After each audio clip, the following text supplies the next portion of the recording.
Mongrel Country there on RTR FM 92.1, local music on your radio. That was A Man and His Well, and that was lifted off the album Just Another Shake as we approach 9:15 here on Morning Magazine. Tunes for Change is an online music charity store. That's right, a music charity store. Australian musicians are asked to donate tracks to feature on albums that are released every 3 months and sold online for a donation. At the end of the 3 months, Tunes for Change donates the profits to a charity chosen for that release. Founder and Managing Director of Tunes for Change, Richard Wilson joins me to look at this unique charity. G'day, Richard. Thanks for joining us. Good morning, Jamie. Thanks for having me. So I guess we hear a lot about musicians that sort of say they support charity organisations, but I guess this really gives them an opportunity to sort of put their money where their mouths are. Oh, most certainly, definitely.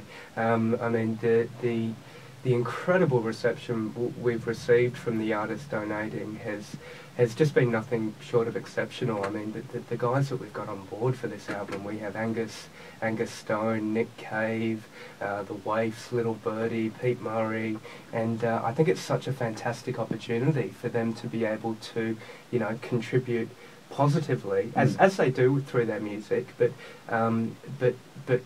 directly as well, to the organisations that we support. So it's a great opportunity for the artists, but also for everyone. You can download the album for a donation of your choosing, so everyone wins. Absolutely, it's a fantastic idea. How did this one come about? I mean, were you sort of looking at ways to perhaps give people a little more incentive to donate more of their money and attention to charities? Yeah, definitely. I mean, I was actually driving in my car and a song came on the radio, and I actually knew the musician, and the idea just hit me, so to speak, that wouldn't it be a great idea if people could donate what they can afford, for these songs, but instead of like a big record label or multinational corporation receiving the funds, the money actually goes to people who need it. And it's only a 3-month license, so each album is only available for 3 months, meaning that the artists and the record labels and everyone aren't going to lose a massive amount of money. So tell us how it all works. Are these songs that the artists have actually put together specifically for this album, or how do they select the tunes?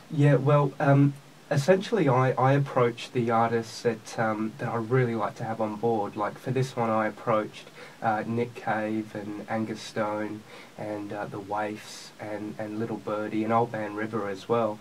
And I mean, they all conform to a type of specific genre, so to speak. And then the artists decide themselves what song they would like to donate to the album. And I mean, it's just gelled perfectly.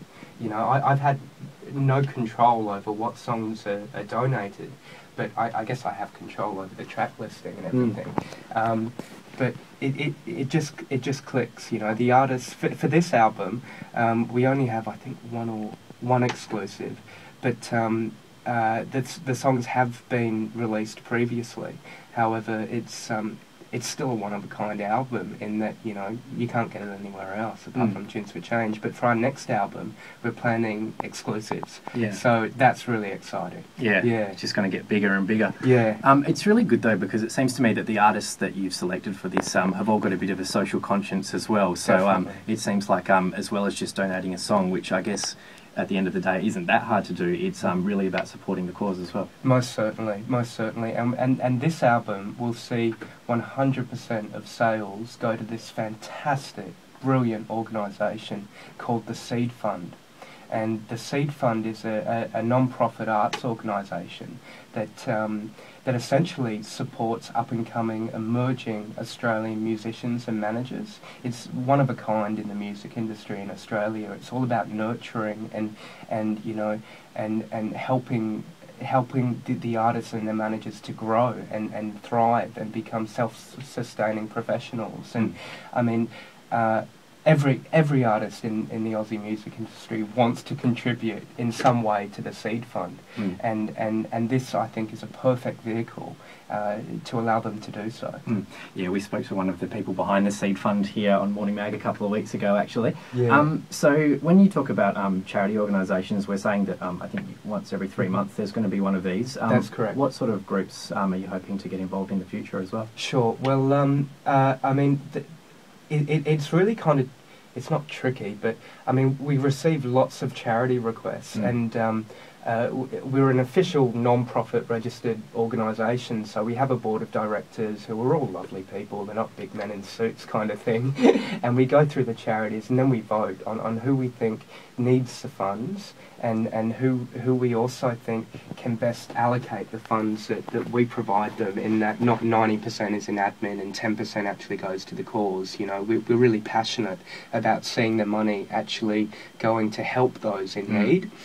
So for our next two releases, we're looking at an orphanage in Thailand actually, and it's really quite devastating what's happening over there. The children are infected with HIV and their parents passed away from HIV, and there's a real stigma associated with having HIV over there, and they're ostracised from the local community, and this orphanage is the only place where, you know, they can go, and unfortunately where they go to, you know, eventually pass away. And you know, there's a real lack of medicines as well, so it's something that you know, I would be absolutely thrilled and honoured to be able to support and also bring awareness.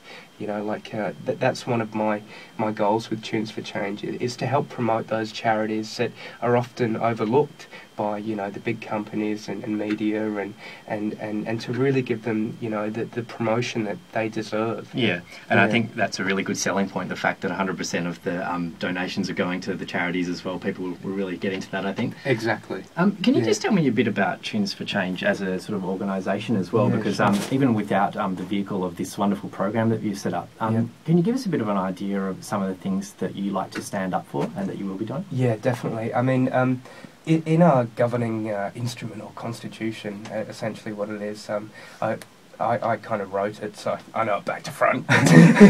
In blood? In blood.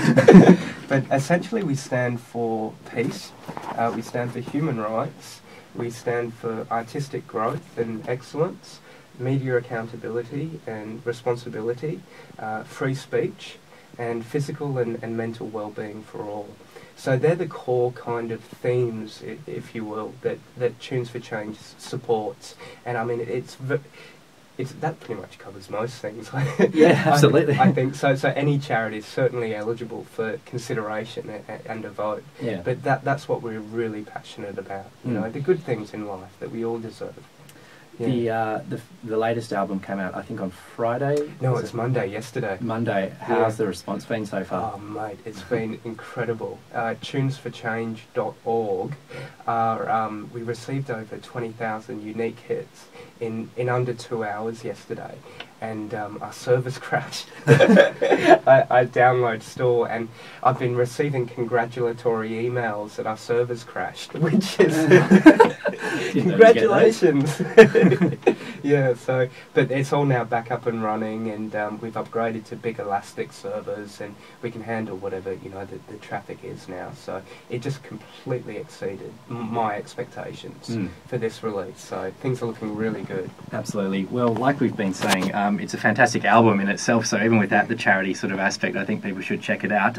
But I think you should give it one more plug before we say goodbye. Thanks, Jamie. The website is www.tunesforchange.org, and you can download for a donation of your choosing. And we've got Nick Cave, Angus Stone, The Waifs, Mamakin, and a big shout out to a fantastic Western Australian band called San Cisco that we filmed with yesterday. They've also donated a track, and they are sensational. Yeah, yes. So enjoy. Check it out. Well, I've been speaking with the founder and managing director of Tunes for Change. His name is Richard Wilson. Thank you very much for dropping by today, Richard. It's been a pleasure. Thank you, Jamie.